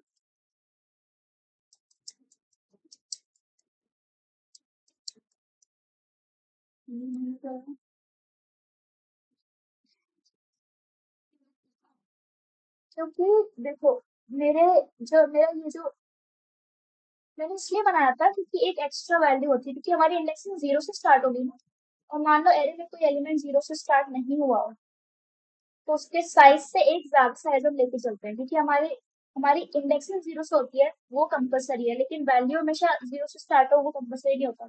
तो +1 का एक साइज होता है, वो +1 से इंक्रीज हो जाता है, इसलिए। हम्म। मैंने यहाँ पे किया तो मैं क्या करूंगी, सी आउट करूंगी, #i। ठीक है, इतना क्लियर है। अब मैं आपको करती हूँ रन।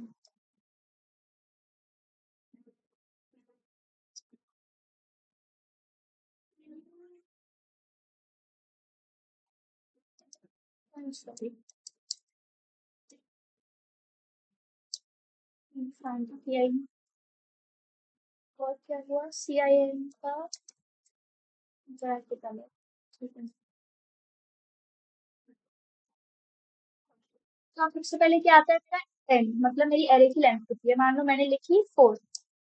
अब मैं क्या करूंगी, उसके एलिमेंट्स प्रिंट करूंगी सारे, मतलब इनपुट दूंगी, तो मान लो मैंने दिया 1 2 1 3। तो मेरा आंसर क्या आना चाहिए अभी, मैं अगर मैं ऐसे ही चेक करूँ, तो 1 कितनी बार आ रहा है, 2 बार। 2 कितनी बार आ रहा है, 1 बार। ठीक है, 3 कितनी बार आ रहा है, 1 बार। ठीक है, ये तो साइज है 4, ये आना चाहिए, तो मेरा क्या आना चाहिए, 2 1 1 आना चाहिए। तो मैंने इसको किया एंटर, देखो 2 1 1 आ रहा है। और 0 मेरा क्यों आ रहा है पहले, क्योंकि 0 मेरा एक भी बार नहीं आ रहा है error। तो उसकी फ्रीक्वेंसी 0 ही रहेगी, वो इम्प्रूव ही नहीं होगी। क्या ये मेरा आंसर सही नहीं आ रहा है, 2 1 1। 1 कितनी बार आ रहा है, 2 बार। 2 कितनी बार आ रहा है, 1 बार। 3 आ रहा है, 1 बार। ये क्लियर है।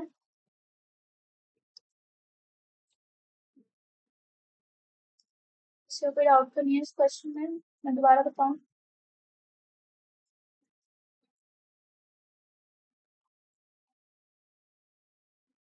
बताओ, किसी कोई डाउट तो नहीं है।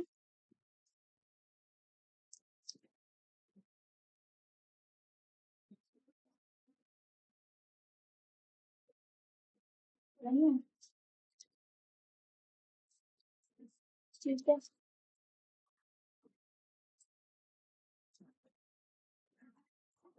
तो हमारा एक ये क्वेश्चन हो गया, इसको हम अभी अब आगे करेंगे डीएलजी पे।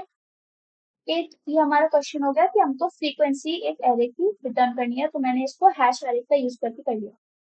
हैश एरे का कॉन्सेप्ट समझ में आया, ये प्री स्टोरिंग है और ये क्या है, फेचिंग। ओके, तो तो मैं क्या करूंगी, एक और क्वेश्चन। ठीक है, जैसे कि एक क्वेश्चन है, मेरे को एक स्ट्रिंग दी हुई है। ठीक है, क्या दिया मुझे, स्ट्रिंग एस। तो मैं उसको क्या लूंगी, इनपुट लूंगी। तो मुझे क्या बताना है आपको कि एक स्ट्रिंग मान लो है मेरी, A B C D E F C। ठीक है, तो मुझे हर कैरेक्टर की फ्रीक्वेंसी बतानी है कि वो कितनी बार इसमें अकर कर रहा है। तो मेरा आंसर क्या आना चाहिए, ए कितनी बार आ रहा है, 2 बार। बी कितनी बार आ रहा है, 1 बार। सी कितनी बार आ रहा है, 2 बार। डी आ रहा है 1 बार। और एफ आ रहा है 1 बार। ये मेरा आंसर होना चाहिए। ठीक है, अब तो मैं इसको करूंगी कैसे। तो सबसे पहले तो मैंने इसको इनपुट लिया स्ट्रिंग को। ठीक है, इसको छोड़ो, इसको भी छोड़ो, एक बार में पूरा इनपुट आ गया। नहीं, ब्रूट फोर्स लगेगी, ब्रूट फोर्स क्या होगी, मैं पूरा लूप चलाऊंगी। मुझे मान लो एक कैरेक्टर को चेक करना है, मान लो मेरे को ए को चेक करना है, तो मैंने मान लो लिख दिया कैरेक्टर ए, मुझे फाइंड करनी है, उसकी फ्रीक्वेंसी फाइंड करनी है। तो मैं क्या करूंगी, लूप चलाऊंगी और इसमें क्या लिख दूंगी, if S of I is double equals to A plus plus, जितनी बार ए आया वो मुझे गिव हो जाएगा। ठीक है ना, मुझे सारे ही एलिमेंट्स की, सारे ही कैरेक्टर्स की निकालनी है एक ही बार में, तो मैं क्या यूज करूंगी, हैश वैल्यू का यूज करूंगी, है ना। तो हम पहले प्री कंप्यूट करेंगे। अब देखो, मान लो मेरे को फिक्स है कि मेरे लोअर केस ही लेटर्स होंगे एस में, मुझे अगर पता है कि लोअर केस में ही होंगे, तो टोटल जो हैश एरे है मेरा, उसकी लेंथ टोटल कितनी हो सकती है मुझे बताओ। 26 होगी, क्योंकि उसमें सिर्फ लोअर केस लेटर्स हैं। 26 होगी, उसमें कितनी होगी, है ना। मैंने इसको डिफाइन किया और इसमें इनिशियलाइज कर दिया सबको 0। तो मैं लूप चलाऊंगी फॉर एक कैरेक्टर है सी इन द स्ट्रिंग, ठीक है यहाँ पे ऑटो भी लिख सकते हो आप, सॉरी कैरेक्टर, एक कैरेक्टर है सी in string,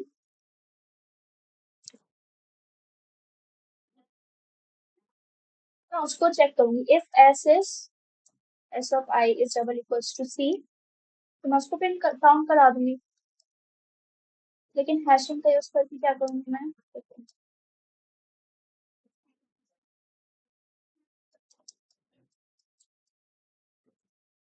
is less than S dot size होगा, ठीक है, आई प्लस प्लस। इसमें मैंने लिखा हैश ऑफ, इतना तो पता है कि वो एलिमेंट का जो है इंडेक्स हमें प्लस प्लस करना है, ठीक है। लेकिन अब मैं इसमें एलिमेंट को कैसे करूँ, इसमें इंडेक्स क्या होगा,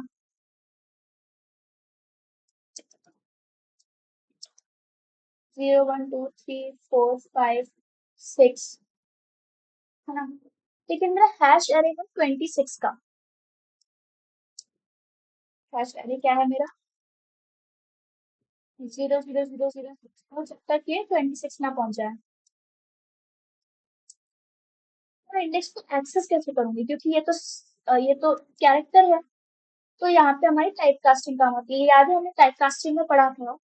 अगर मैं इन एक्स को स्टोर कर लेती हूँ एज ए, तो मेरे को एरर नहीं देगा, वो क्या कर देगा, टाइप कास्टिंग कर देगा। अब जो हमारी लोअर केस में ए की वैल्यू होती है, उसमें हम एस का ही वैल्यू यूज करते हैं। हर एक कैरेक्टर की एक पर्टिकुलर एस का ही वैल्यू इंटीजर में होती है, वो फिक्स होती है, तो एस का ही वैल्यू का हम यूज करेंगे।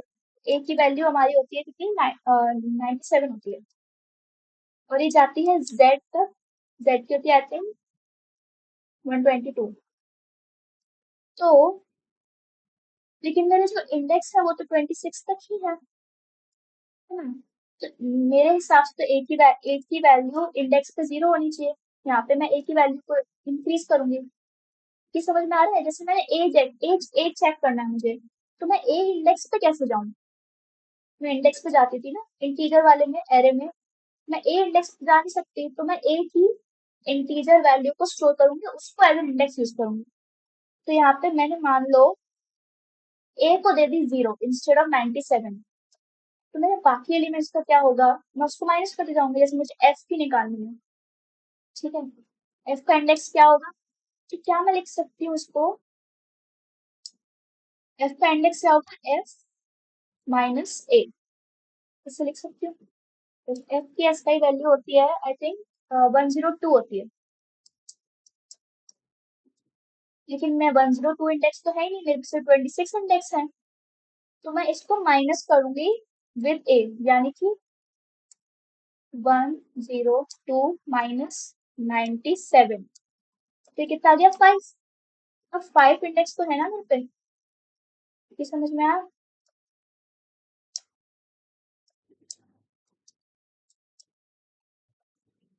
क्या हो गया, 0 1 2 3 4 5, कहाँ तक जाएगा, 26 तक जाएगा। तो मैं 102 इंडेक्स पे तो जा नहीं सकती, अगर मेरा एफ आता है तो मुझे उस इंडेक्स पे जाना पड़ेगा, 102 तो है नहीं, तो मैं उसमें से ए माइनस कर दूंगी। तो ए मतलब 97 माइनस किया तो कितना है 5, तो मैं 5 पे जाके क्या है इसकी वैल्यू इंक्रीमेंट कर दूंगी, तो मेरे एफ की वैल्यू 1 हो गई, फ्रीक्वेंसी 1 हो गई। मान लो मेरे को निकालना है जी की, नहीं सी की निकालनी है मुझे, सी की क्या होती है 101 माइनस की ए, तो क्या आ गया 101, सॉरी 101, -97, तो इसकी आ गई 3। मैं थर्ड इंडेक्स पे जाऊंगी और इसकी वैल्यू +1 कर दूंगी, तो इसकी फ्रीक्वेंसी मेरी नोट हो गई। तो ये बात समझ में आ गई कि मैंने ये कैसे किया, इंडेक्स कैसे निकाला। इसमें किसी को डाउट तो नहीं है? अच्छा,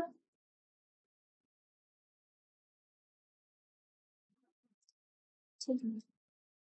तो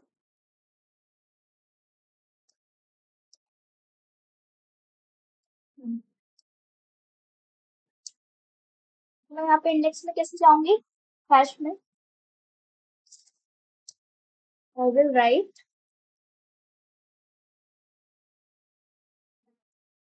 hash of S dot I, S पे ith पे जो भी कैरेक्टर है -1, तो वो उसका इंडेक्स हो गया, और उस इंडेक्स पे मैं जाऊंगी और वैल्यू प्लस प्लस मैं कर दूंगी। ठीक है, अब मेरे को प्रिंट कराना है तो क्या करूंगी, और int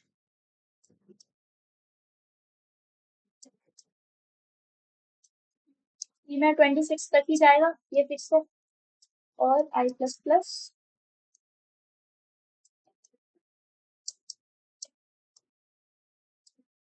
हैश ऑफ आई।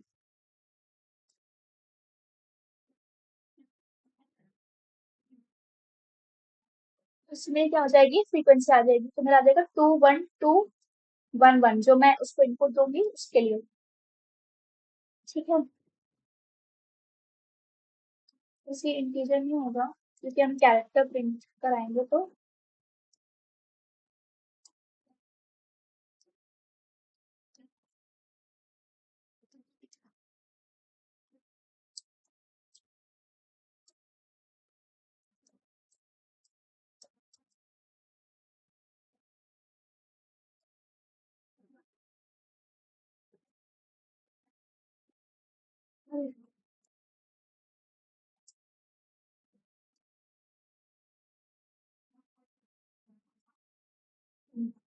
मैंने क्या स्ट्रिंग दी, ये इसको स्ट्रिंग दी, तो मेरी आगे देखो, तो मैंने इसको इनिशियलाइज में किया था इसलिए गार्बेज वैल्यू इसमें रख दी होगी।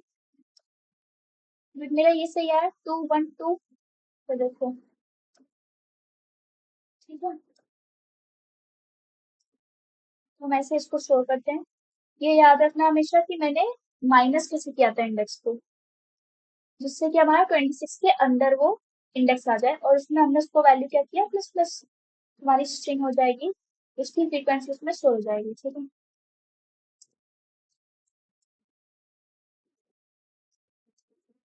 हाँ, तो हमारी एक हैशिंग हो गई, ये था हमारा हैशिंग।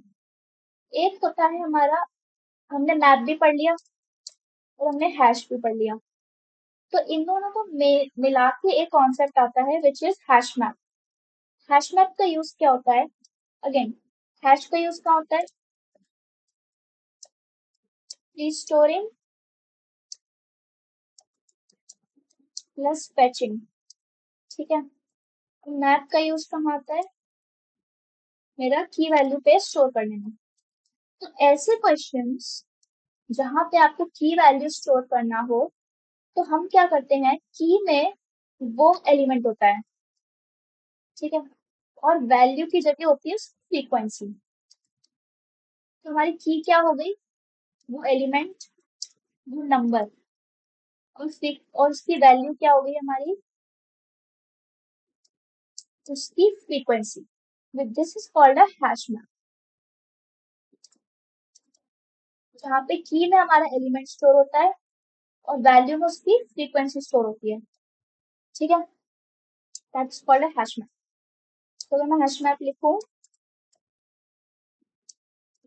इसको लिखते तो मैप की तरह ही है, मैंने यहाँ पे लिखा इंटीजर, इंटीजर, तो ये वाले इंटीजर में क्या होगा, वो नंबर, और यहाँ वाले इंटीजर में उसकी फ्रीक्वेंसी, कि वो कितनी बार जो है एक एरे में या वेक्टर में वो अकर किया है, that is called hash map. ठीक है, तो मैं आपको करके दिखाऊं, मैंने एक लिया इंटीजर, मैंने उसको किया CI, यानी कि एक इंट एरे और साइज एंड फिर मैंने उसको भी किया कि मुझे दो,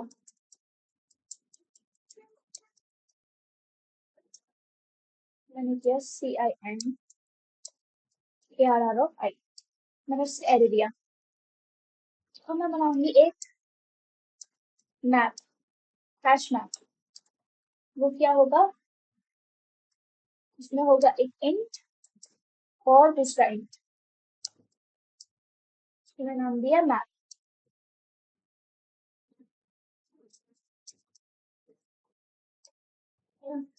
और इधर ही मैं अगर इसी रूप में लिख दूं तो मैप के अंदर जो मेरा एरे आई है उसकी वैल्यू प्लस प्लस कर दो, तो मेरी की क्या होगी, मेरी की होगी ये वो एलिमेंट, और उसकी वैल्यू क्या हो जाएगी, प्लस प्लस वन हो जाएगी।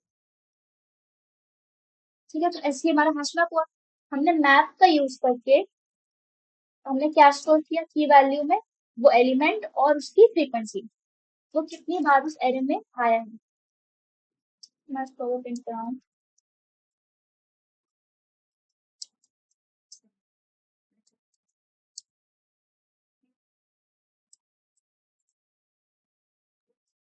मेरा की कैसे आता है, डॉट फर्स्ट,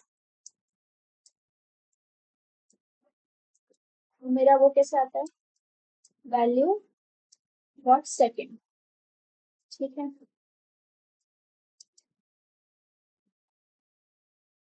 मैं इसको अगर रन करूँ, पहले मैंने क्या दिया इसको एन, मान लो मेरा एन थ्री है, मैं एलिमेंट्स दूंगी, एक दिया मैंने वन, दूसरा दिया मैंने एक और वन, फिर मैंने दिया टू, तो आंसर मेरा क्या आना चाहिए, टू कॉमा, देखो, तो वन, वन कितनी बार आ रहा है, दो बार आ रहा है, तो ये आ गया, और टू, टू कितनी बार आ रहा है, एक बार आ रहा है।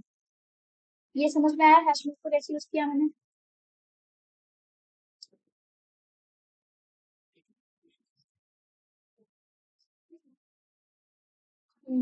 वो हैश एरे था, एरे में आपको साइज डिफाइन करना पड़ता है, ये मैंने हैश मैप लिया है, तो मैप में आपको साइज डिफाइन नहीं करना पड़ता, ठीक है, वो कितने भी साइज कर सकते हैं, इसलिए हम मैप का यूज ज्यादा करते हैं। तो देखो मेरा एरे क्या था मेरा, वन कॉमा टू, मुझे अगर फ्रीक्वेंसी निकालनी है तो वन कितनी बार आ रहा है, दो बार आ रहा है, टू कितनी बार आ रहा है, एक बार आ रहा है, तो एग्जैक्टली यही प्रिंट नहीं हुआ है, देखो हुआ है ना। अगर मैं इसकी जगह इक्वल टू कर दूं तो इक्वल टू आ जाएगा, तो मेरा क्या है, नंबर और उसकी फ्रीक्वेंसी, दूसरा नंबर और उसकी frequency, this is called a hash map. कि हमने उसको यहाँ पे हमने क्या किया था, यहाँ पे प्री फेच, हमने यहाँ पे प्री स्टोरिंग की थी, और यहाँ पे हमने क्या किया था, फेच। हैश मैप क्लियर है सबको, मैप का यूज करके हमने हैशिंग करी है, सिंपल, क्लियर है।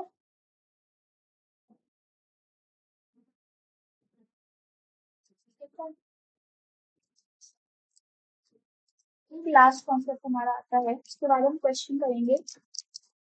फिर लास्ट क्वेश्चन आता है कि, हाँ, एक होता है डिवीजन रूल, ये हैशिंग थी हमारी, ये तो थ्योरी थ्योरी है, तो थ्योरी पढ़ लेना, ठीक है। तो ये आपको सारे जो मैंने कोड्स अभी कराए थे उसका भी मैं कोड आपको भेज दूंगी। पहले तो ये देखो, एक होता है डिवीजन रूल हमारे उसमें, एक सेकंड,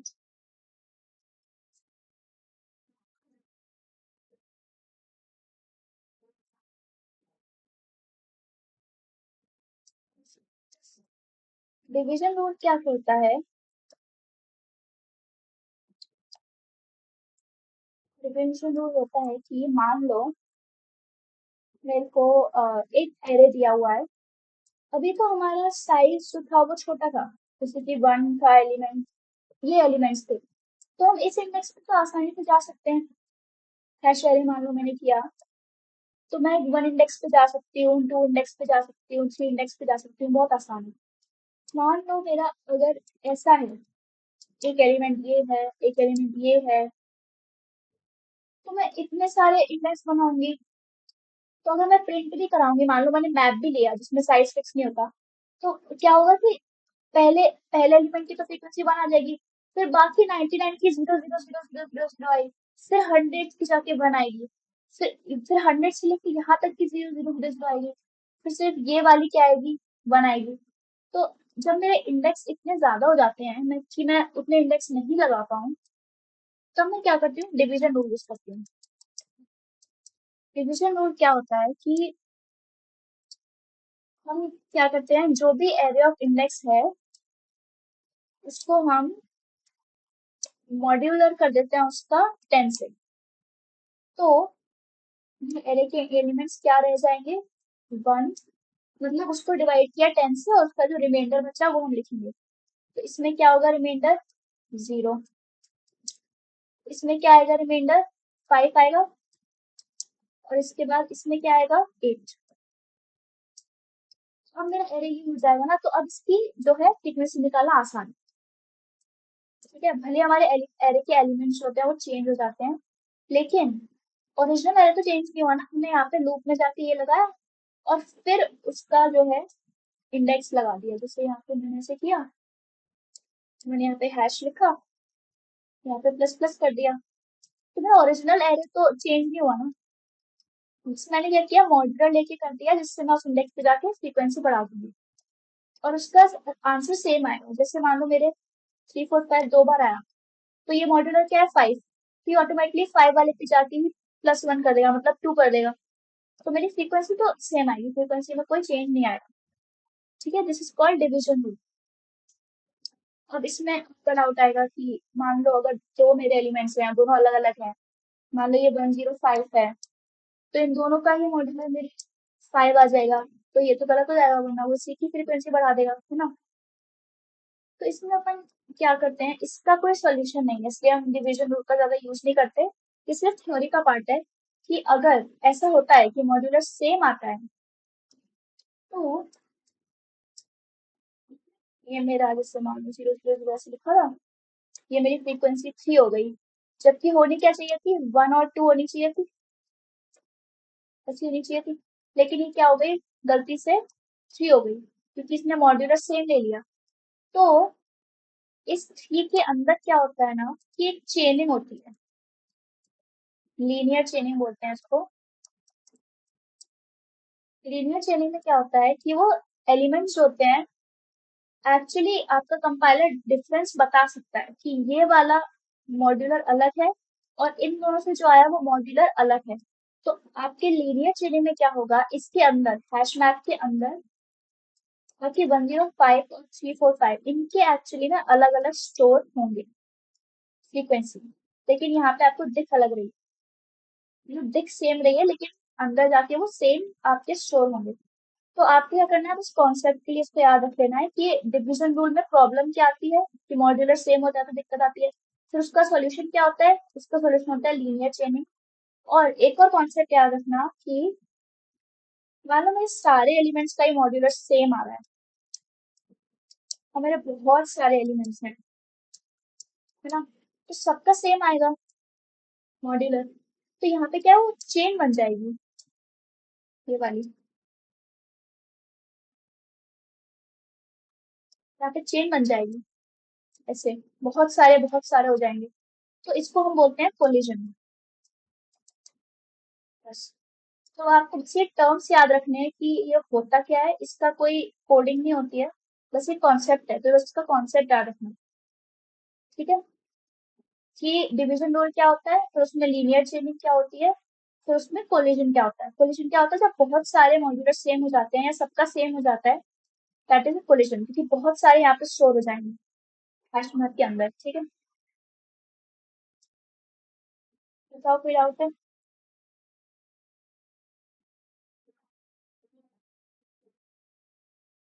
नहीं, ठीक है, तो डिवीजन रूल क्लियर है। अब हम एक क्वेश्चन करेंगे, this is called frequency of limited range elements.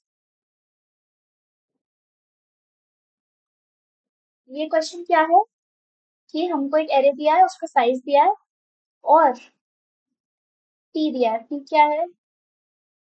हम्म, हाँ, तो ये एरे है which contains integers from 1 to p। मतलब मैंने क्या बताया था, हमको ये चीज पता होती है कि मैक्सिमम कितनी वैल्यू तक आपके एरे में स्टोर होते हैं एलिमेंट्स, ये हमको गिवन होता है। तभी तो हम उसकी इंडेक्सिंग करेंगे हैश मैप की, क्योंकि वो इंडेक्स जो होता है इनकी वैल्यूज के हिसाब से होता है ना। तो हमको पता होता है, अगर हमको हैश एरे बनाना है तो हमको कभी कभार ये गिवन होता है कि मैक्सिमम कितनी वैल्यूज है एरे में, जिससे हम उसी साइज का जो है हैश एरे लेते हैं। तो हमें इसकी फ्रीक्वेंसी निकालनी है। तो देखो, हमें टी का कुछ करना नहीं, क्योंकि हम हैश मैप का यूज करेंगे, हैश एरे का यूज नहीं करेंगे। ठीक है, तो हम सबसे पहले क्या करेंगे, मैप को डिफाइन करेंगे। क्या होगा, इंटीजर कॉमा इंटीजर। ठीक है, मैंने इसको नाम दे दिया एम टी, है ना। मैंने लगाया loop I less than N I plus plus. तो मैं क्या करूंगी, उस में उस मैप में जो मेरा एरे ऑफ आई है उसकी वैल्यू को क्या कर दूंगी, प्लस प्लस। ठीक है, मैप में भी हम ऐसे एक्सेस कर सकते हैं, मैंने बताया था मैप में ऐसे एक्सेस कर सकते हैं। तो ये क्या हुई, एरे ऑफ आई हुई उसकी की, मतलब एरे ऑफ आई जो है, जो वैल्यू है वो मैप की हुई की।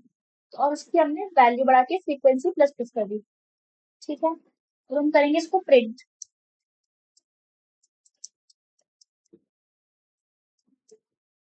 यहाँ पे एन कैपिटल है, तो मैंने किया एन।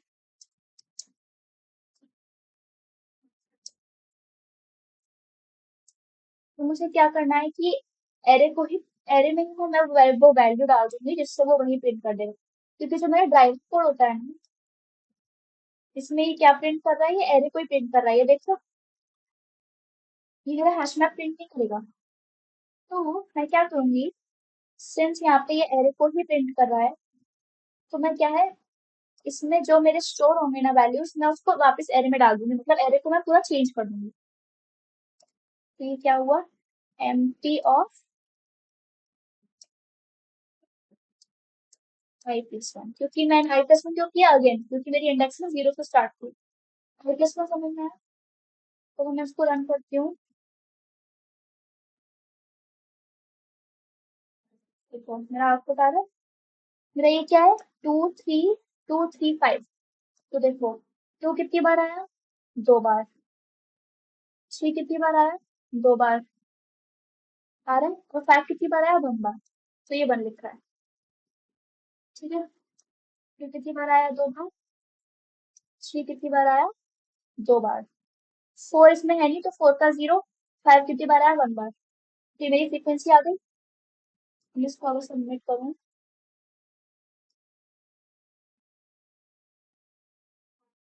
ये मेरा सबमिट हो गया। ठीक है,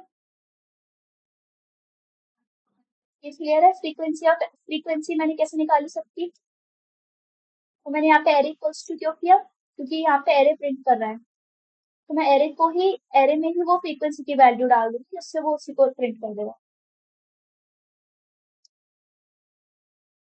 क्लियर है सबको, कोई डाउट अभी पूछ लो, किसी को कोई डाउट नहीं है।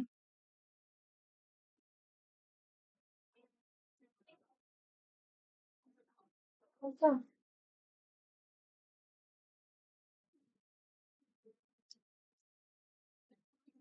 ये हमारा आज का सारे टॉपिक्स कवर हो गए। ये पीपीटी पढ़ लेना, सिर्फ थ्योरी है इसमें।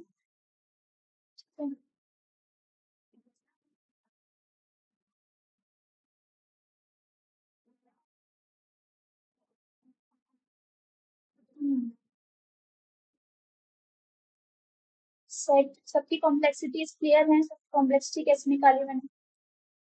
जो ऑर्डर्ड है उसकी लॉग एन होगी, जो अनऑर्डर्ड है उसकी कांस्टेंट होगी। ये देखो, ठीक है। और हैशिंग समझ में आई, देखो ये लिखा है कि हम की के फॉर्म में स्टोर कर सकते हैं, फंक्शन के फॉर्म में स्टोर कर सकते हैं, टेबल के फॉर्म में स्टोर कर सकते हैं, विच इज की वैल्यू पेयर। और बस, कोई डाउट नहीं है किसी को?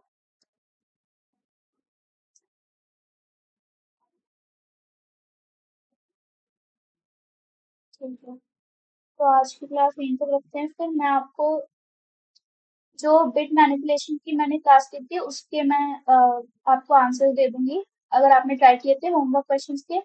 और अगर आपको होमवर्क क्वेश्चन के आंसर देख के भी नहीं समझ आता है ना, फिर मैं डाउट सेशन होंगी। ठीक है?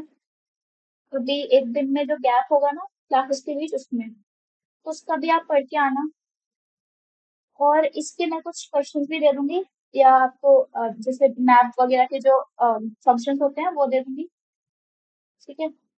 और इसमें भी कोई डाउट है तो उसको भी हम डाउट सेशन में कवर कर लेंगे। ठीक है? और कॉन्टेस्ट भी डिस्कस करेंगे, कॉन्टेस्ट आपका होगा तो वो भी। ठीक है? तो आज के लिए इतना ही। तो आप लोग जा सकते हैं। Bye bye.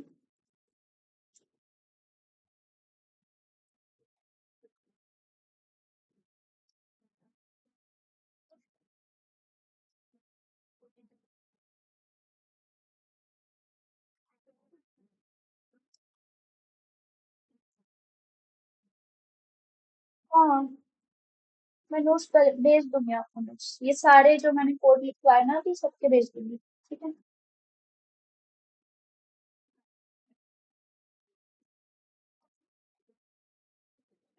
और रिकॉर्डिंग तो है ही वैसे भी, अगर कुछ भूल जाओ तो। ठीक है?